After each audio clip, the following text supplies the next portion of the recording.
mareta azakivy.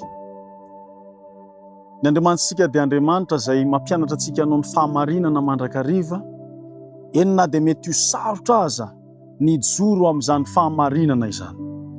I Daniela dia naharitra tamin'ny fahamarinana na dia sarotra aza ny toe-javatra.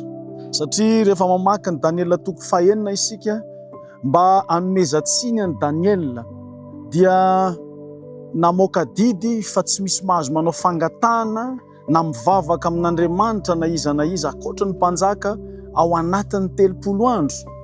Daniela kosa nijoro tamin'ny fahamarinana fantany amin'ny hoe aza manana andriaman-kafa fa izao ihany. Rehefa somaritaka mamaky ny 140 amin'ny Daniela toko 9 isika, dia somaritaka ny voro any amin'ny mpanjaka ny lehilahy ka nanao tamin'ny mpanjaka ao, fa fantatrao ry mpanjaka fa izao ny lalàn'ny Mediana sy ny Persiana, ny lalàna sy ny didy izay efa navoaky ny mpanjaka dia tsy azo ovana. Na dia nikendry ny hanavitra ny Daniela aza ny mpanjaka satria namany Daniela.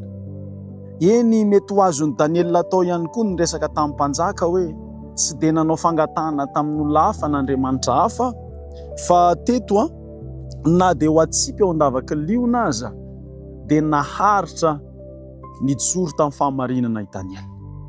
Eo amin'ny fiainantsika andavanandro misy marina fantatsika. Iantso antsika ny olona mba hanao kolikoly, iantso antsika ny olona mba hanao marimaritra iraisana, miantso antsika ny olona hiala amin'ny fahamarinana izay fantatsika sy ny didin'Andriamanitra. Manana faharetana satria tsy maintsy ho valiana famonjena ny fahamarinantsika. Ry hava-malala, toy ny mpianatra anankiray mianatra mafy mandritra ny taona, mety ho reraka izy, mety sarotra ny lesona, nefa raha maharitra izy dia tsy maintsy handalo ny fanadinana, dia ho afam-panadinana ihany koa satria manana izany faharetana izany.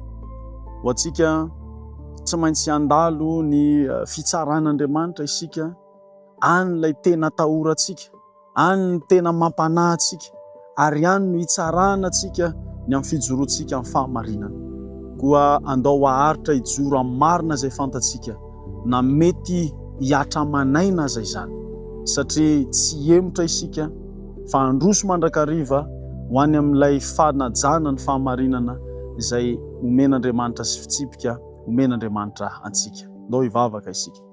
Andriamanitra ô, ampio izay hanana faharetana mba hijoro amin'ny marina trany, hijoro amin'ny fahalalànanao amin'ireo didy izay napetraka ao, ka tsy emotra amin'izany anie izay noho ny amin'ny anaran'i Jesosy. Amen.